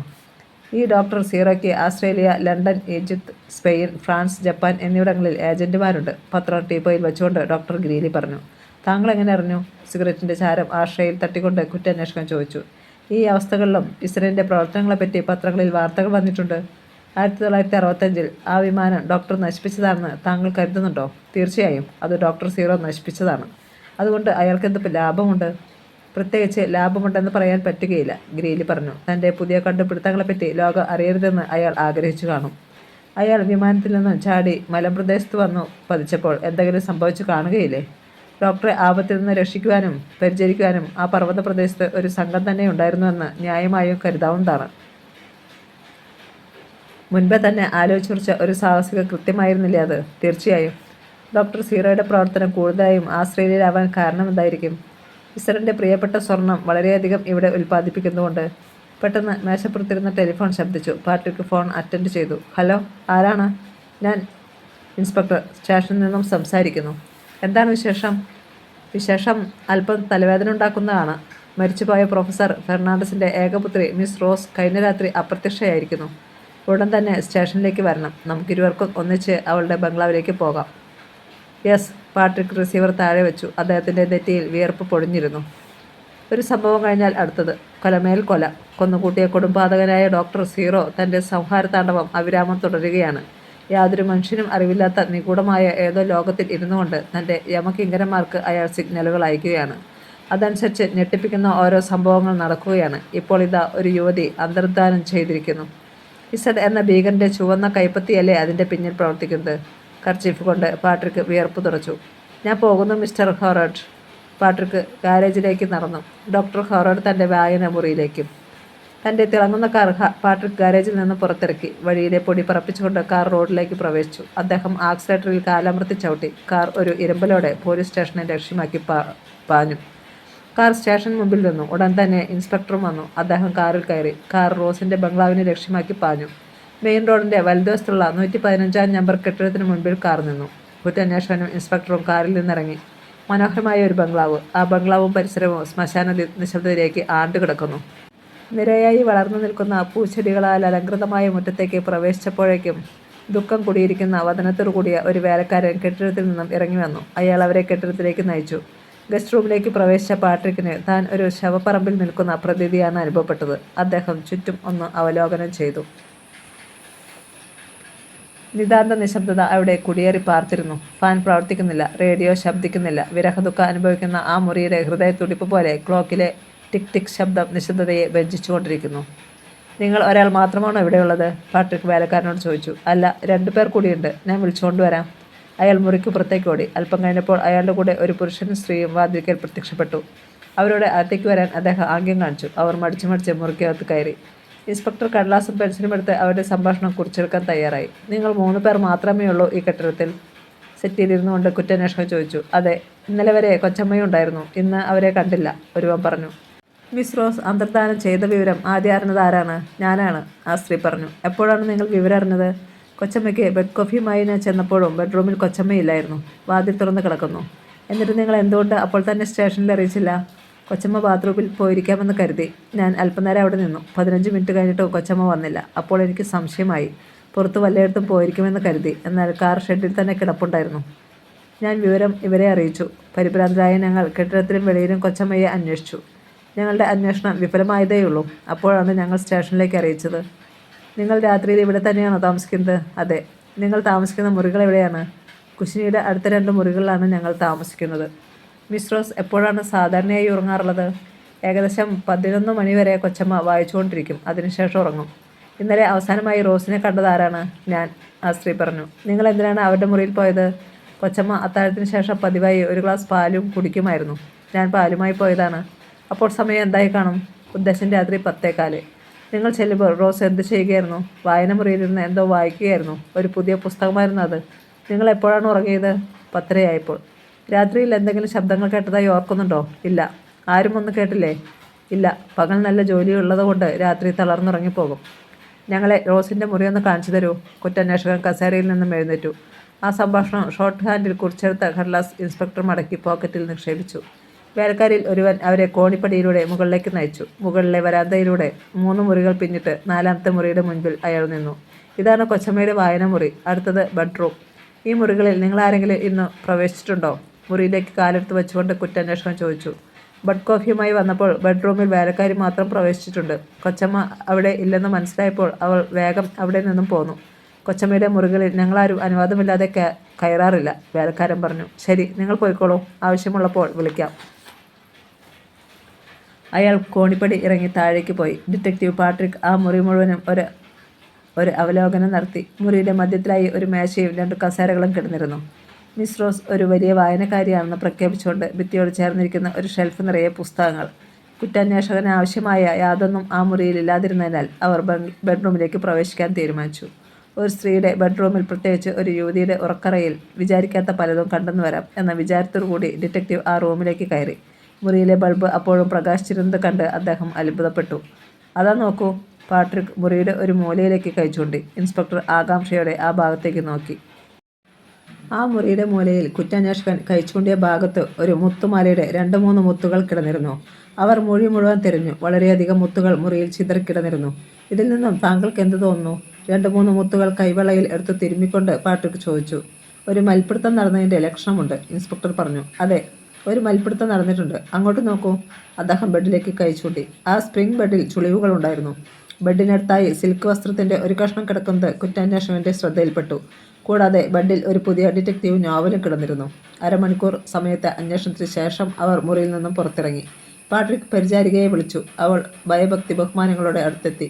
നിങ്ങൾ റോസിൻ്റെ ബെഡ്റൂമിൽ ചെന്നപ്പോൾ ബൾബുകൾ പ്രകാശിക്കുന്നുണ്ടായിരുന്നോ? ഉവ്, അത് അണയ്ക്കുവാൻ ഞാൻ മറന്നുപോയി. ഗുഡ്, നിങ്ങൾക്ക് പോകാം. അവൾ വേഗം അവിടെ നിന്നും പോയി. ഇനി എങ്ങനെയാണ് റോസിനെ തസ്കരന്മാർ കൊണ്ടുപോയതെന്ന് പറയാം. ഡിറ്റക്റ്റീവ് പാട്രിക് ഒരു സിഗരറ്റ് തീ കൊളുത്തി. പാട്രിക്കിൻ്റെ പ്രവൃത്തികൾ സശ്രദ്ധം വീക്ഷിക്കുകയും അന്വേഷണത്തിൽ പങ്കെടുക്കുകയും ചെയ്തിരുന്നെങ്കിലും സംഭവങ്ങളെപ്പറ്റി വലിയ ഊഹമൊന്നും ഇൻസ്പെക്ടർക്കുണ്ടായിരുന്നില്ല. അദ്ദേഹം ഡിറ്റക്റ്റീവിൻ്റെ മുഖത്തേക്ക് നോക്കി. രാത്രി ഏകദേശം 12 മണിയോട് കൂടിയാണ് സംഭവം നടന്നിരിക്കുന്നത്, പാട്രിക് പറഞ്ഞു തുടങ്ങി. തസ്കരന്മാർ ഇവിടെ വന്നപ്പോൾ റോസ് ബെഡിൽ പുസ്തകം വായിച്ചുകൊണ്ട് കിടക്കുകയായിരുന്നു. ലൈറ്റ് അണയ്ക്കാത്തതിനാലും ആ പുതിയ ഡിറ്റക്റ്റീവ് നോവൽ ബെഡിൽ കിടന്നിരുന്നതിനാലും അവൾ വായിക്കുകയായിരുന്നെന്ന് സ്പഷ്ടം. പാചകക്കാരി 10 പാലുമായി വായനമുറിയിൽ ചെന്നപ്പോൾ അവൾ വായിച്ചുകൊണ്ടിരുന്നതും ഈ പുസ്തകം തന്നെയായിരിക്കണം. 11 മണിയായപ്പോൾ അവൾ ബെഡ്റൂമിലേക്ക് പോന്നു. ഡിറ്റക്റ്റീവ് നോവലുകൾ കൂടുതൽ പ്രതിപത്തിയുണ്ടാക്കി ഇരുന്നതിനാൽ ആ നോവലിൻ്റെ അവസാനം വരെ വായിക്കാൻ അവൾ ആ പുസ്തകവും കൂടി കൊണ്ടുപോന്നു. ബെഡിൽ പുസ്തകവും വായിച്ചുകൊണ്ട് കിടക്കുമ്പോഴാണ് തസ്കരന്മാരുടെ ആഗമനം. അവർ ഒന്നോ അതിലധികമോ പേർ കാണാൻ സാധ്യതയുണ്ട്. റോസ് ബെഡ്റൂമിൻ്റെ വാതിൽ ഉള്ളിൽ നിന്ന് കുറ്റിയിട്ടിരുന്നതിനാൽ മുറിയിലേക്ക് പ്രവേശിക്കുവാൻ അവർക്ക് കഴിഞ്ഞിരിക്കുകയില്ല. അതിനാൽ അവർ സാവധാനം വാതിലിൽ മുട്ടി. പുസ്തകത്തിൽ ശ്രദ്ധിച്ചുകൊണ്ട് കിടന്ന റോസ് വാതിലിൽ മുട്ടുന്ന ശബ്ദം കേട്ടു. വേലക്കാരെങ്കിലും ആയിരിക്കും എന്ന് വിചാരിച്ച് അവൾ വാതിൽ തുറന്നു. വിചാരിക്കാത്ത സന്ദർഭത്തിൽ അപരിചിതരെ കണ്ട് റോസ് പരിഭ്രാന്തയായി. ശബ്ദമുണ്ടാക്കി വേലക്കാരെ ഉണർത്താൻ തുനിഞ്ഞപ്പോഴേക്കും അവർ അവളെ കടന്നു പിടിച്ചു. ശബ്ദം പുറത്തു വരാതിരിക്കുവാൻ കർച്ചീഫ് കൊണ്ട് വായടച്ചു കാണും. അപ്പോൾ ജീവനു വേണ്ടി അവരുമായി റോസിന് ഏറ്റുമുട്ടേണ്ടതായി വന്നു. അപ്പോൾ അവളുടെ കഴുത്തിലെ മുത്തുമാല പൊട്ടുകയും മുത്തുകൾ മുറിയിൽ ചിതറുകയും ചെയ്തു. അപ്പോൾ തന്നെയായിരിക്കും അവളുടെ വസ്ത്രങ്ങൾ കീറിയത്. അവളെ കീഴ്പ്പെടുത്തുന്നതിനായി കരുതിക്കൂട്ടി വന്ന അവർ മയക്കുമരുന്ന് കൊണ്ട് വന്നിട്ടുണ്ടായിരിക്കും. അങ്ങനെ നിസ്സഹായിയായ ആ പെൺകുട്ടിയെ അവർ എടുത്തുകൊണ്ട് അടിയിലത്തെ നിലയിലെത്തി. നടക്കുമ്പോൾ ശബ്ദമുണ്ടാകാതിരിക്കുന്നതിനായി പാദരക്ഷകൾ അവർ ഉപേക്ഷിച്ചിട്ടുണ്ടാവണം. അതിനാൽ ആ സംഭവത്തെക്കുറിച്ച് യാതൊരു അറിവും വേലക്കാർക്ക് ലഭിച്ചില്ല. കെട്ടിടത്തിന് വെളിയിലെത്തിയ അവർ റോസിനെയും കൊണ്ട് തങ്ങളുടെ ലക്ഷ്യസ്ഥാനത്തേക്ക് പോയി. അപ്പോൾ അതിനെല്ലാം മൂകസാക്ഷിയായി മുറിയിലെ ബൾബ് പ്രകാശിച്ചുകൊണ്ടിരുന്നു. പാട്രിക് വിരലുകൾക്കിടയിൽ എരിഞ്ഞുകൊണ്ടിരുന്ന സിഗരറ്റ് അദ്രങ്ങൾക്കിടയിൽ തിരുകി. എന്തുദ്ദേശത്തോടു കൂടിയായിരിക്കും അവർ അവളെ കൊണ്ടുപോയിരിക്കുന്നത്? അതിനിയും അജ്ഞാതമാണ്. ഇതിനെ തുടർന്ന് ഇനിയും സംഭവങ്ങൾ ഉണ്ടാകും എന്ന് തന്നെ കരുതാം. പാട്രിക് സിഗരറ്റിൻ്റെ പുക അലസമായി വായുവിലേക്ക് ഊതി. ഇപ്പോൾ ഈ ബംഗ്ലാവിന് ഉടമസ്ഥനില്ലാത്ത ഒരു സ്ഥിതിയാണ്. ഇതിന് അവകാശികളായി ആരെങ്കിലും പ്രത്യക്ഷപ്പെട്ടേക്കും. ഈ കെട്ടിടത്തെയും ഇതിൻ്റെ പരിസരങ്ങളെയും നോട്ട് ചെയ്യുന്നതിന് ഒരു പോലീസ് ഉദ്യോഗസ്ഥനെ നിയമിക്കുന്നത് നല്ലതാണ്. ശരി, അങ്ങനെ തന്നെ ചെയ്യാം. പകലിൻ്റെ യൗവനം മുറ്റി നിൽക്കുന്നു. നഗരം അപ്പോൾ യന്ത്രങ്ങളുടെ മർമ്മശബ്ദത്തിൽ മുഖരിതമായിരുന്നു. ഞാൻ തന്ന ഫോട്ടോയിലെ സ്ത്രീയെ താങ്കൾ കണ്ടുപിടിച്ചോ? സ്റ്റേഷനിലെത്തിയപ്പോൾ പാട്രിക് ചോദിച്ചു. മറുപടി ലഭിക്കും മുമ്പ് അടുത്തിരുന്ന ഫോൺ ശബ്ദിച്ചു തുടങ്ങി. ഇൻസ്പെക്ടർ ഫോൺ അറ്റൻഡ് ചെയ്തു. ഇത് താങ്കൾക്കുള്ളതാണ്. ഇൻസ്പെക്ടർ റിസീവർ ഡിറ്റക്റ്റീവിനെ ഏൽപ്പിച്ചു. സിൽവിയയാണ്. അവൾക്ക് കാര്യമായി എന്തോ സംസാരിക്കുന്നതിന് കുറ്റാന്വേഷകൻ അങ്ങോട്ട് ചെല്ലണമത്രേ. പാട്രിക് ഇൻസ്പെക്ടറോട് യാത്ര പറഞ്ഞിട്ട് കാറിൽ കയറി. കാർ ഗേറ്റിന് മുൻപിൽ വന്നു നിന്നപ്പോൾ പാർക്കുമാൻ വന്ന് ഗേറ്റ് തുറന്ന് കാർ മുറ്റത്തേക്ക് പ്രവേശിച്ചു. 6 അടി ഉയരത്തിൽ വളർന്നു നിൽക്കുന്ന പൂച്ചെടിയുടെ തണലിൽ കാർ നിർത്തി. അപ്പോഴേക്കും സിൽവിയ ഓടിയെത്തി. അതിരങ്ങളിൽ പുഞ്ചിരിയുമായി അവൾ അദ്ദേഹത്തിൻ്റെ കയ്യിൽ പിടിച്ചു. പാട്രിക് അവളുടെ മുഖത്തേക്ക് നോക്കി. അവൾ ലജ്ജയുടെ മൂടുപണമണിയുന്നത് അദ്ദേഹം കൗതുകത്തോടെ നോക്കി നിന്നു. വരൂ. അവൾ നീന്തൽക്കുളത്തിന് സമീപത്തേക്ക് നടന്നു. സിമൻറ്റ് ബെഞ്ചിൽ അടുത്തടുത്തായി അവർ ഇരുന്നു. സൂര്യൻ്റെ പ്രതിബിംബം ആ നീലജലത്തിൽ കാണാമായിരുന്നു. ജലത്തിൻ്റെ നീലവിതാനത്തിന് മുകളിലേക്ക് അത്ഭുതത്തോടെ തലയുയർത്തി നോക്കുന്ന പരൽ മത്സ്യങ്ങളുടെ പാർശ്വങ്ങളിൽ സൂര്യപ്രകാശം തട്ടി വെള്ളി പോലെ തിളങ്ങി. എന്ത് മനോഹരമാണ് അവ ജലത്തിലൂടെ നീന്തുന്നത് കാണാൻ. എന്ത് ഭംഗി! ഇവിടെ വരുമ്പോൾ ഞാൻ എൻ്റെ കർത്തവ്യം തന്നെ മറക്കുന്നത് പോലെ തോന്നുന്നു. ഈ പ്രകൃതി എന്നെ അത്രയ്ക്ക് വശീകരിച്ചു കഴിഞ്ഞു. ആകാശ സരസിൽ ഏതോ മാന്ത്രിക നിർമ്മിച്ച ചലിക്കുന്ന വെള്ളി മത്സ്യങ്ങൾ പോലെ അല്ലേ?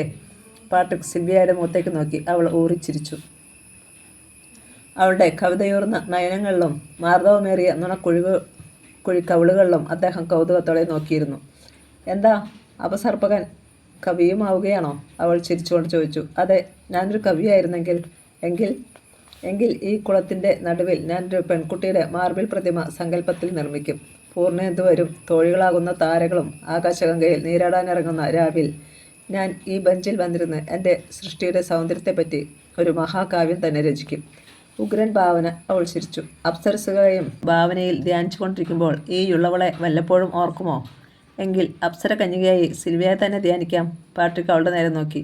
ലജ്ജയോടെ അവൾ അദ്ദേഹത്തെ ഒളിക്കണ്ണെറിഞ്ഞു. അതിനുശേഷം ഊറിച്ചിരിച്ചു. പടിഞ്ഞാറ് നിന്നും പാഞ്ഞു വന്ന കുസൃതിക്കാറ്റ് സിൽവിയയുടെ മുടി തട്ടി പാട്രിക്കിൻ്റെ മുഖത്തേക്കിട്ടു. അപ്പോൾ അടുത്തു നിന്ന പൂച്ചെടികൾ തലയാട്ടി ചിരിച്ചു. ഇതേവരെ ഒരു യുവതിയും എന്നെ ഇങ്ങനെ ശിക്ഷിച്ചിട്ടില്ല. Sorry, I am very very sorry. അവൾ മുടി മാറിലേക്ക് എടുത്തിട്ടു. സോറി, ഞാനാ ശ്വാസം മുട്ടി മരിക്കാറായത്. അദ്ദേഹം ചിരിച്ചു. സിൽവിയയും ചിരിയിൽ പങ്കുചേർന്നു. യൗവനം മുറ്റി നിൽക്കുന്ന മാറിടം താളക്രമത്തിൽ ഉയർന്നു താഴുന്നത് അദ്ദേഹം ശ്രദ്ധിച്ചു. അത് പോട്ടെ, എന്തിനാണ് എന്നെ ഇങ്ങോട്ട് വിളിച്ചത്? കുറ്റാന്വേഷകൻ ചോദിച്ചു. ഓ, ഞാൻ പറയാൻ മറന്നുപോയി. അവൾ പറഞ്ഞു. ഇന്നലെ രാത്രിയിൽ 11:30 ഒരു കാർ വീടിന് മുന്നിൽ വന്നു നിന്നു. എന്തുകൊണ്ടോ അപ്പോൾ സ്ട്രീറ്റ് ലൈറ്റുകൾ പ്രകാശിച്ചിരുന്നില്ല. ഇരുണ്ട പ്രകാശത്താൽ കാറിൻ്റെ മഞ്ഞനിറം കണ്ടു.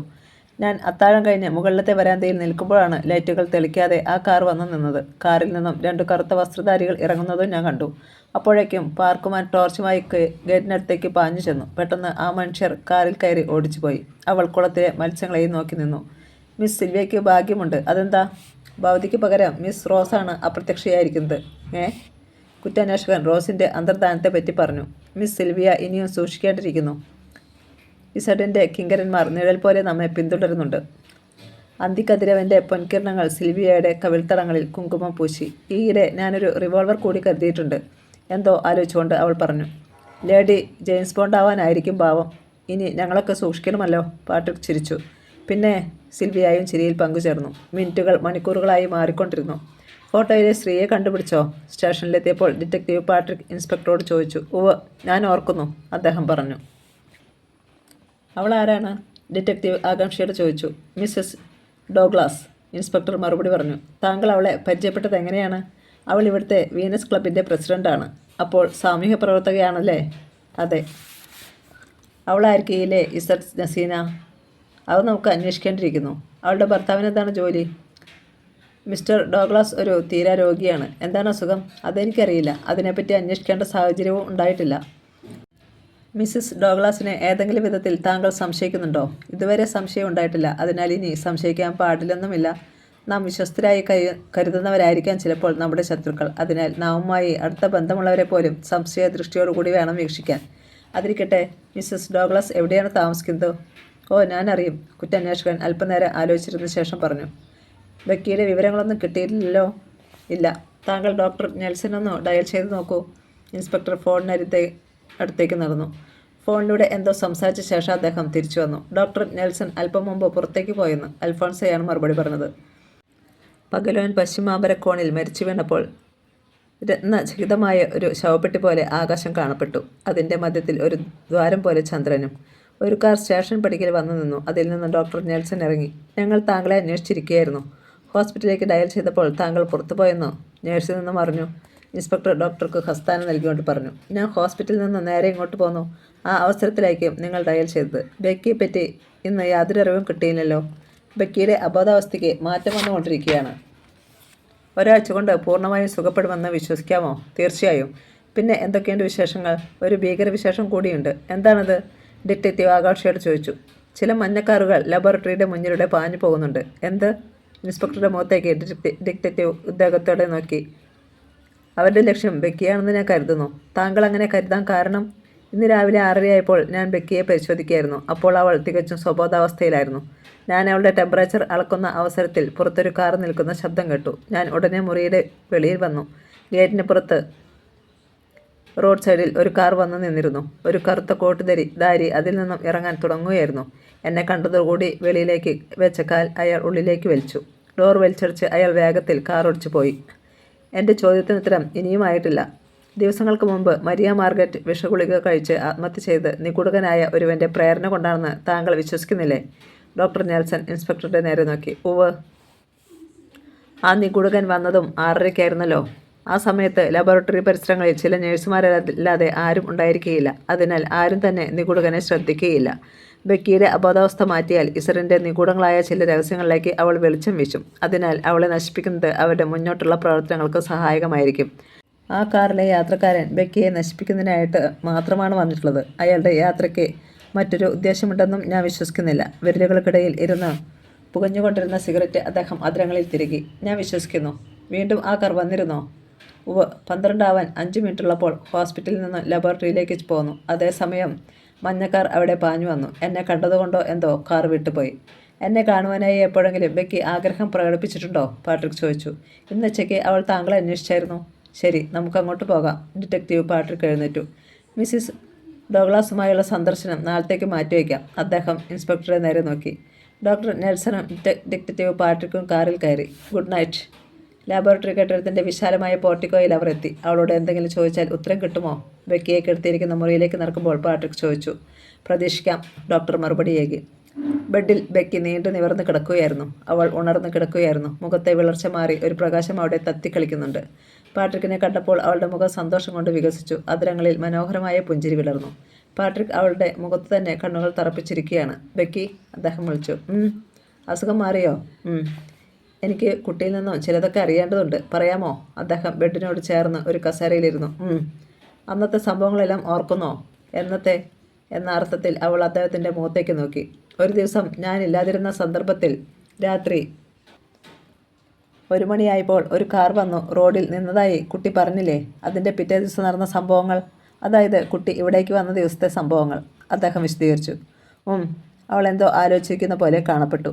വെളിയിലേക്ക് തുറന്നു കിടക്കുന്ന ജനാലയിൽ കൂടിയാണ് അവൾ നോക്കുന്നതെന്ന് കുറ്റാന്വേഷകൻ മനസ്സിലാക്കി. ആ ജനലിലൂടെ പുറത്തുള്ള യൂക്കാലിപ്സ് വൃക്ഷങ്ങളും അവയുടെ നെറുകയിൽ ചന്ദ്രക്കലയും കാണാമായിരുന്നു. അന്ന് അവിടെ ആരെങ്കിലും വന്നായിരുന്നോ? ജനാലയിൽ നിന്നും അവൾ കണ്ണുകൾ പിൻവലിച്ചു. ആരായിരുന്നു? ആരാണെന്നറിയില്ല. 2 പേരുണ്ടായിരുന്നു. സാറിൻ്റെ സ്നേഹിതന്മാരാണെന്നാണ് പറഞ്ഞത്. പാട്രിക് ഒന്ന് ഇരുത്തി മൂളി. അവർ കുട്ടിയെ എങ്ങോട്ടെങ്കിലും കൊണ്ടുപോയോ? ഉവ്വ്. സാർ അപകടത്തിൽപ്പെട്ട് കിടക്കുകയാണെന്നും എന്നെ കാണാൻ ആഗ്രഹിക്കുന്നുവെന്നും അവർ പറഞ്ഞു. ഞാൻ അവരുടെ കൂടെ യാത്രയായി. 1/2 മണിക്കൂറോളം കാർ ഓടിക്കൊണ്ടിരുന്നു. യാത്രയുടെ അവസാനം ഒരു ഇരുളടഞ്ഞ കെട്ടിടത്തിന് മുൻപിൽ ഞങ്ങൾ എത്തി.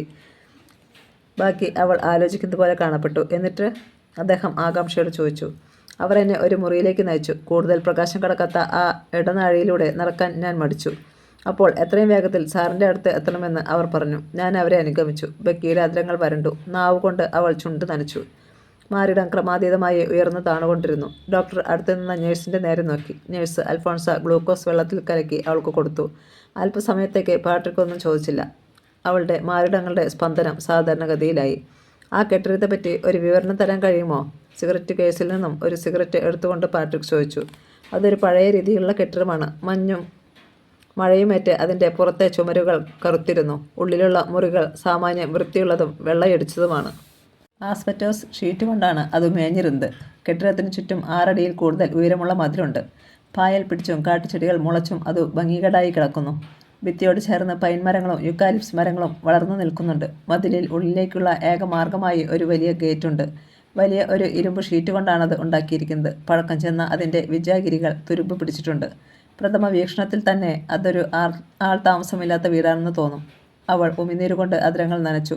അൽഫോൺസ വീണ്ടും അവൾക്ക് ഗ്ലൂക്കോസ് കലക്കിയ വെള്ളം കൊടുത്തു. ഇടനാഴിയിലൂടെ നിങ്ങൾ എങ്ങോട്ടാണ് പോയത്? അദ്ദേഹം വിരലുകൾക്കിടയിൽ വെച്ച് തിരിച്ചുകൊണ്ടിരുന്ന സിഗരറ്റിന് തീ കൊളുത്തിക്കൊണ്ട് ചോദിച്ചു. ഇടനാഴി അവസാനിച്ചത് വളരെയധികം ശാസ്ത്രീയ ഉപകരണങ്ങൾ വെച്ചിട്ടുള്ള ഒരു മുറിയിലേക്കാണ്. ആ മുറിയിൽ ഒരാളുണ്ടായിരുന്നു. അയാൾ കാൽമുട്ട് വരെ ഇറങ്ങിക്കിടക്കുന്ന കറുത്ത കോട്ടും കറുത്ത പാൻസും ധരിച്ചിരുന്നു. സോക്സിട്ട കാലിൽ ബൂട്ട്സും ധരിച്ചിരുന്നു. തലയിൽ ഒരു കറുത്ത ഹാറ്റും സ്ഥാനം പിടിച്ചിരുന്നു. വെളുത്ത കയ്യുറ അയാളുടെ കൈപ്പത്തികളെയും മറച്ചിരുന്നു. ആകെ പുറത്ത് കാണാവുന്ന മുഖം മാത്രമാണ്. കണ്ണുകൾക്ക് മൂടുപടം ഇട്ടുകൊണ്ട് ഒരു കറുത്ത കണ്ണട മൂക്കിന് മുകളിൽ സ്ഥാനം പിടിച്ചിരുന്നു. ദൃഢഗാത്രനായ ആ ദീർഘകായൻ ഒരു ഇരുട്ട് രൂപം പോലെ ഭീകരനായിരുന്നു. അയാളുടെ അടുത്തെത്തിയപ്പോൾ എൻ്റെ കൂടെയുള്ളവർ ബഹുമാനത്തോടെ ഒരു വശത്തേക്ക് മാറി നിന്നു.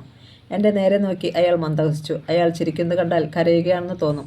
മുഖത്തെ ഗൗരവഭാവത്തിന് ഒരു വ്യത്യാസവും ഉണ്ടായില്ല. സാറിനെപ്പറ്റി അയാളോട് ചോദിക്കാൻ തുടങ്ങിയപ്പോഴേക്കും അയാളുടെ ഗ്ലൗസിട്ട വലത് കരം അടുത്തിരുന്ന യന്ത്രത്തിൻ്റെ ലിവറിൽ പിടിച്ചു താഴ്ത്തി. യന്ത്രത്തിൽ നിന്നും കണ്ണഞ്ചിക്കുന്ന ഒരു പ്രകാശം എൻ്റെ മുഖത്ത് പതിച്ചു. ഞാൻ മോഹാലിസപ്പെട്ട് മറിഞ്ഞു വീണു. അവൾ ജനാലയിലൂടെ കണ്ണുകൾ പുറത്തേക്ക് അയച്ചു. ആ മുറിയിലുണ്ടായിരുന്ന യന്ത്രോപകരണങ്ങളെപ്പറ്റി ഒരു വിവരണം തരാൻ സാധിക്കുമോ? അതിനുത്തരം പറയാതെ അവൾ ജനാലയിലേക്ക് നിർനിമേഷയായി നോക്കിക്കിടന്നു. പെട്ടെന്ന് ഒരു നിലവിളി അവളിൽ നിന്ന് ഉയർന്നു. അവൾ അബോധാവസ്ഥയിലേക്ക് വീണു. അവളുടെ ശരീരം വിയർത്തിരുന്നു. തുറന്നു കിടന്ന ജനാലയുടെ മറവിൽ നിന്നും ഒരു മനുഷ്യരൂപം മിന്നൽ പോലെ ഡിറ്റക്റ്റീവ് പാട്രിക് കണ്ടു. അദ്ദേഹം വേഗം മുറിയിൽ നിന്നും പുറത്തെത്തി. അപ്പോൾ ഗേറ്റിന് സമീപത്തെ റോഡിൽ നിന്നും ഒരു കാർ പാഞ്ഞു പോകുന്നത് അദ്ദേഹം കണ്ടു. നിമിഷം കൊണ്ട് അത് ദൃഷ്ടിപഥത്തിൽ നിന്നും മറഞ്ഞു. ഇനി അതിനെ പിന്തുടർന്നുകൊണ്ട് വലിയ പ്രയോജനമില്ലെന്ന് അദ്ദേഹത്തിന് തോന്നി. സാഗരം പോലെ പരന്നു കിടക്കുന്ന പട്ടണത്തിലെ തിരക്കിൽ ആ കാറിനെ പിടികിട്ടുമോ? ഇവൾ എന്തോ കണ്ട് ഭയന്നിട്ടുണ്ട്. ബെക്കിയെ പരിശോധിച്ചുകൊണ്ട് ഡോക്ടർ പറഞ്ഞു. അതെ, ഡോക്ടർ പറഞ്ഞ ആ കാറുകാരൻ തന്നെയാണ്. ഡിറ്റക്റ്റീവ് പിറുപിറുത്തു. അദ്ദേഹം എന്തോ ചിന്തിക്കുന്നത് പോലെ കാണപ്പെട്ടു. ബെക്കിയെ അന്ന് കൂട്ടിക്കൊണ്ടു പോയവരിൽ ഒരാളായിരിക്കും ആ അജ്ഞാതനെന്ന് പാട്രിക്കിന് തോന്നി.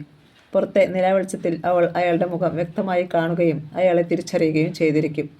അപ്രതീക്ഷിതമായി അയാളെ കാണേണ്ടി വന്നപ്പോൾ അവളുടെ സമനില തെറ്റി. അവൾ അബോധാവസ്ഥയിലായി. അടുത്ത ദിവസം തന്നെ ഡിറ്റക്റ്റീവ് പാട്രിക് മിസ്സസ് ഡോഗ്ലാസിൻ്റെ വീട്ടിലേക്ക് യാത്രയായി. ഇൻസ്പെക്ടറിൽ നിന്ന് കിട്ടിയ വിവരങ്ങൾ വെച്ച് അദ്ദേഹം അവളുടെ വീട് കണ്ടുപിടിച്ചു. പൂമുഖത്ത് ആരെയും കാണാത്തതിനാൽ അദ്ദേഹം കോളിംഗ് ബെല്ലിൽ വിരലമർത്തി. നിമിഷങ്ങൾക്കുള്ളിൽ ഉള്ളിൽ നിന്നും കാൽപെരുമാറ്റം അടുത്തു വന്നു. മഞ്ഞ തുണിയിൽ ചുവന്ന ഡിസൈനുകളോട് കൂടിയ ഡോർ കർട്ടൻ മാറ്റി ചുവന്ന ഫ്രോക്ക് ധരിച്ച ഒരു പെൺകുട്ടി എത്തി നോക്കി. പാട്രിക് വിസിറ്റിംഗ് കാർഡ് അവളുടെ കയ്യിൽ കൊടുത്തു. അവൾ കാർഡിലൂടെ കണ്ണോടിച്ചു. അദ്ദേഹത്തെ വിസിറ്റിംഗ് റൂമിലെ സെറ്റിയിൽ ഇരുത്തിയിട്ട് അവൾ ഉള്ളിലേക്ക് പോയി. കഥ തുടരും.